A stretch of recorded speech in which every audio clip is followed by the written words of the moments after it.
Si Honorable Congressman Rodante Marcolita, mga kababayan, running to Senate, ay binalikan po niya, mga kababayan, itong spokesperson ng Coast Guard, mga kababayan. Na si Comador ba yun? Apo, mga kababayan, binalikan po niya, mga kababayan. Dahil kung matatandaan po natin, mga kababayan, noong nakarang unang hearing ng TRICOM ay nakapagsalita po si Marcolita ng parang nagkamali ata ng interpretasyon ang iba, dahil lang sinasabi dito ng Marcolita, mga kababayan, wala raw siya sinabi na hindi atin ng West Philippine Sea. Ang sinasabi lang daw ng mga kababayan ni Marcolita, pinapaliwanag niya dito sa ginawang hearing, ang sinasabi niya ay hindi nakarehistro ang West Philippine Sea, pero atin daw talaga ang West Philippine Sea, mga kababayan. Ngayon, nakapagpahayag itong si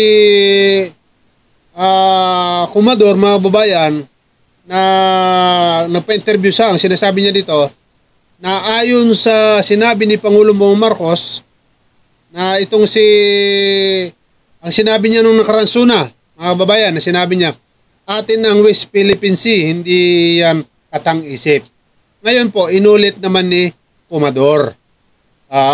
Doon sa interview niya, kaya kumalat ng kumalat, at hanggang sa binatikos ito si Marcolita, mga kababayan.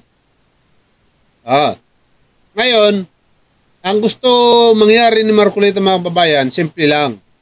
Linawin ni Comador yung kanyang pahayag.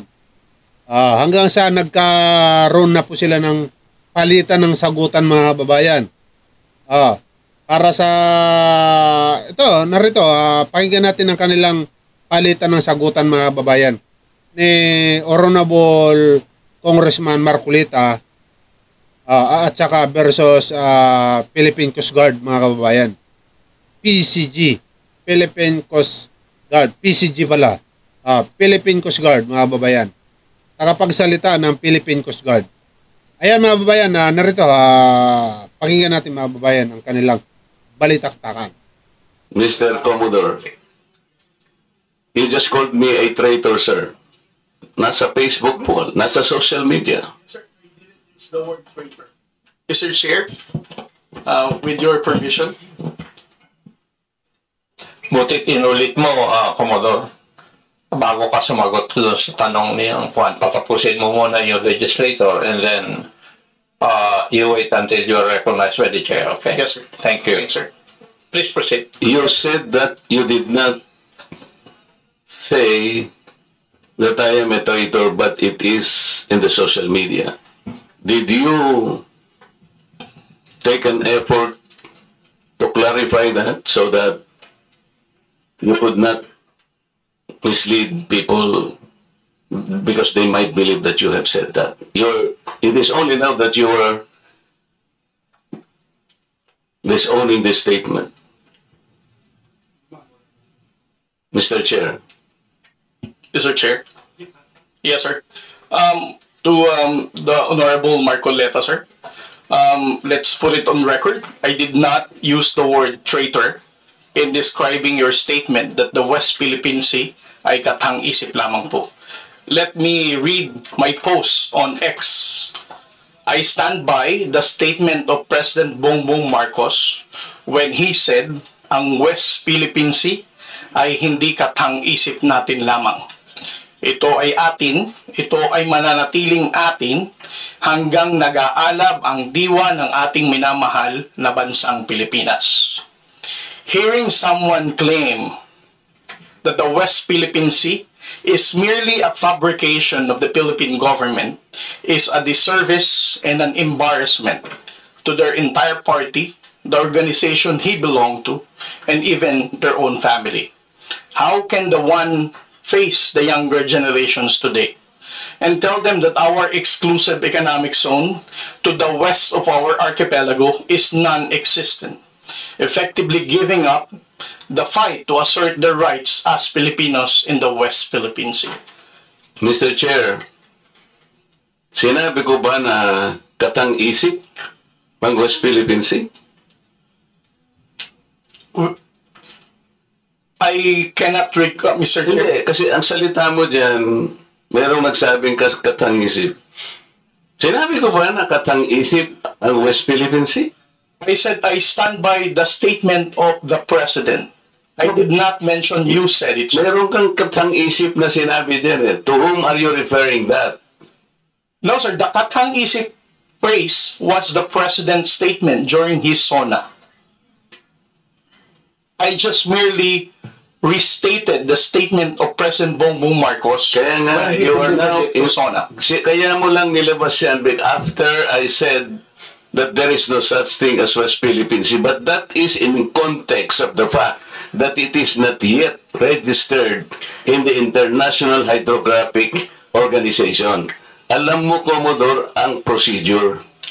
Tama. Mr. Chair? No, you have to answer, Mr. Chair.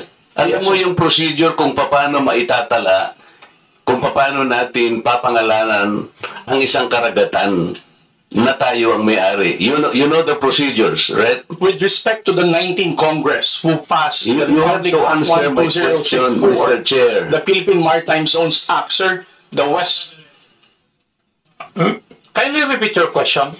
You know, Commodore, the procedures on how we can register the name of a maritime area that we control or that we believe it is ours. You know the procedures on how Yes, to sir. register. Okay. So, ano na po ba, nakarehistro na po ba, nairehistro na po ba natin yung West Philippine Sea?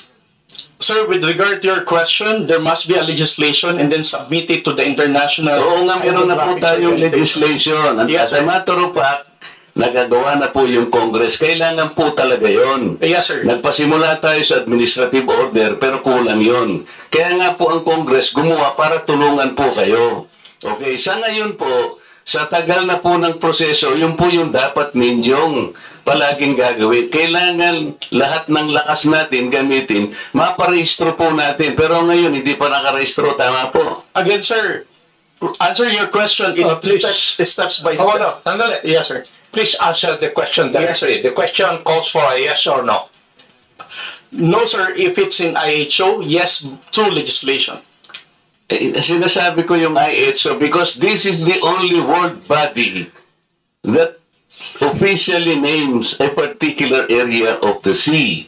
Kaya sa konteksto po ng pinag-uusapan natin, kaya ko lang nasabi, sapagkat hindi pa po nakatala, we need the international community to recognize a part of our own. Yun lang po ang punto doon, Mr.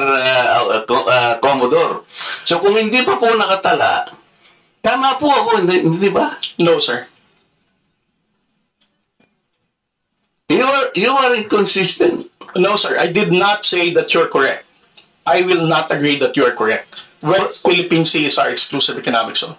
Eh, Mr. Chair, wala tayong dispute that. Sinasabi ko na nga sa iyo, yung sinasabi nating West Philippine Sea is our own exclusive economic zone. This is ours. You and I should fight for it until the last drop of our blood. Ang sinasabi natin dito, kagaya ng nire-request ng CICC, let us educate our people sapagkat ang alam ng mga tao, lahat tayo, ang alam natin, nakarehistro na. Ang sinasabi ko, hindi pa po nakarehistro.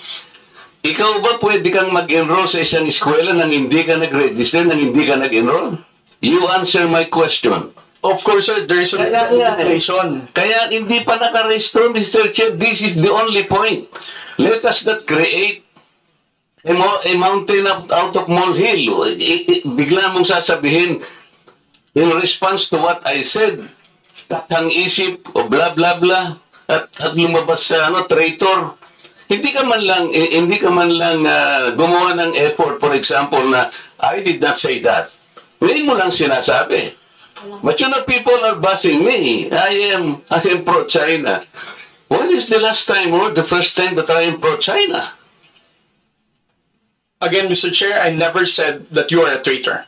That is clearly posted on my Twitter. Pero hindi ka po nagbigay ng paliwanag na sinabi mo sana doon sa social media din Bakit nyo ina-ascribe sa akin na sinabi ko na traitor si Kong Marcoleta? I did not say that. It is only now that you are explaining na wala kang sinabi.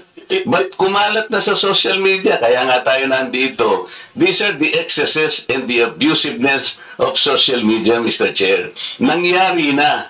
Kahit na ilang libong mag-explain ka dito, yung tao narinig na nila na ikaw ang nagsabi because meron ka pang litrato doon eh. Mr. Chair, No. nobody has ever asked me whether you are a traitor. This was only the first time that I was asked whether you are a traitor or not. You are not even aware na sa social media sumabog yun. Nandun yung litrato mo and they claim that I am a traitor. Ngayon ka lang nagpapaliwanag na I am not a traitor. Pero nangyari na yun. Mr. Chair, I don't think that I'm under in any obligation to respond to all those social media Mr. posts Chair, by bloggers, now social media influencers to tell them that Mr. they're Chair, wrong. Siya muna. sabi niya wala siyang obligation. Finish your statement. Yes, sir. Mr. Chair, Honorable Marcoleta, sir, I think I'm no under obligation to tell all the social media influencers, to bloggers, defend your name, tell them that you are not a traitor. Again, I did not mention that you are a traitor. It's not, those words did not come from me. Why would I go to the extent of defending you and you're running for Senate? I might as well be interpreted as running for supporting somebody for public office. Mr. Chair, clarifying something that is wrong is not Everything, political. please. Thank you, sir. Commodore, tinatanong lang ni Honorable Marcoleta that merong lumabas kang statement. Siguro, binigyan ng interpretation ng ibang bloggers at nasabi na traitor si Honorable Marcoleta. Ang tinatanong niya is, unang-una, alam mo ba ito na gano'n ang nangyari? Would you know? No, sir, because when it became a social media popular post, I was not here in the country. I was actually in the official business outside. So when did you come to know about this? I only came to know about it when Congressman Marcoleta called me Gago and Mangmang in one of his interviews. So when was that?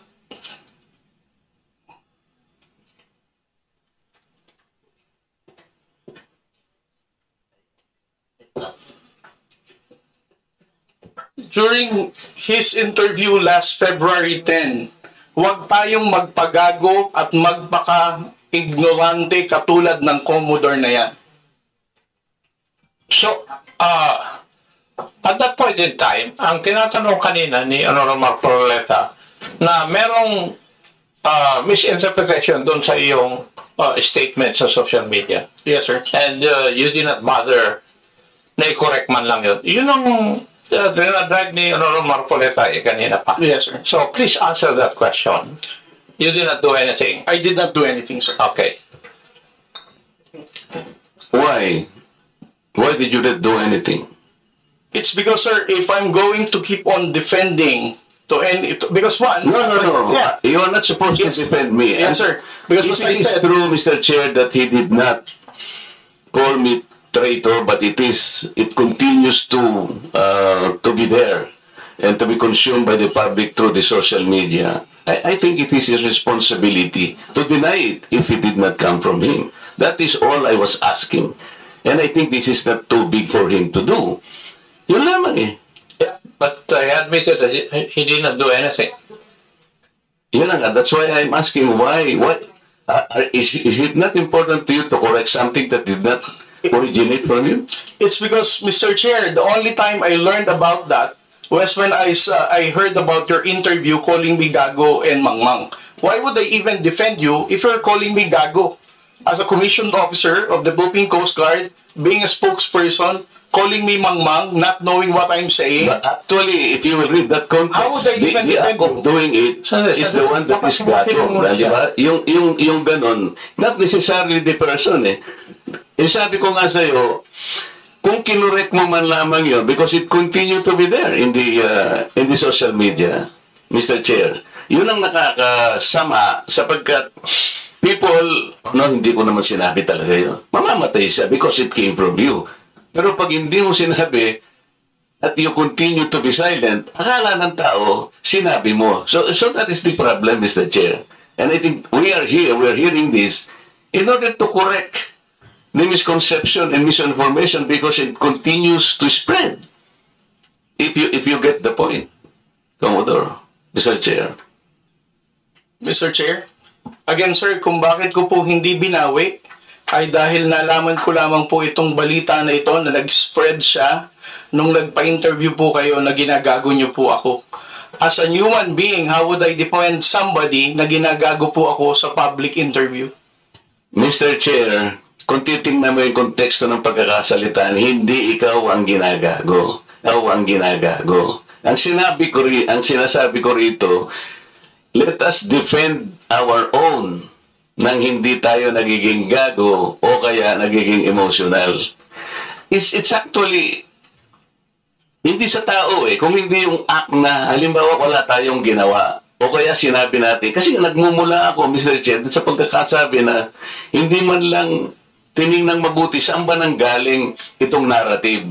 Ngayon, i-explain ko nga sa iyo, Commodore, ito'y nangyari doon sa pinagsimulan na dapat nating i-educate ang ating mga kababayan. Yun ang pinagmulan nun. So it is not disservice. I do not deserve to be called a traitor just like that. Kasi ang gusto kong mangyari, lumitaw, ma-informahan natin ng tao na sa ngayon, hindi pa talaga naitatala officially yung West Philippine Sea para malaman ng tao. At yun ang kailangan natin gawin. Pagsikapan natin, pagsakitan natin, ipatala natin, Mr. Chair. Because pag napatala na natin yun at ginugel nila, o talaga palang merong West Philippine Sea. Hindi lamang dahil sa nandun, gumawa na tayo ng batas. Because, Mr. Chair, that is preparatory para maipatala na nga natin Kaya lang natatagalan talaga. Ganun siguro yung proseso. So yung pong mga ibang vloggers, Commodore, hindi nila ma-recognize. Kaya example ko kanina, ginugoogle, wini-waste ni Congressman Barbers, yung kalye na nirestore na ginagawa lang ni Congressman Paduano, hindi po niya makita. So nagkakaroon ng confusion. The tendency to be misinformed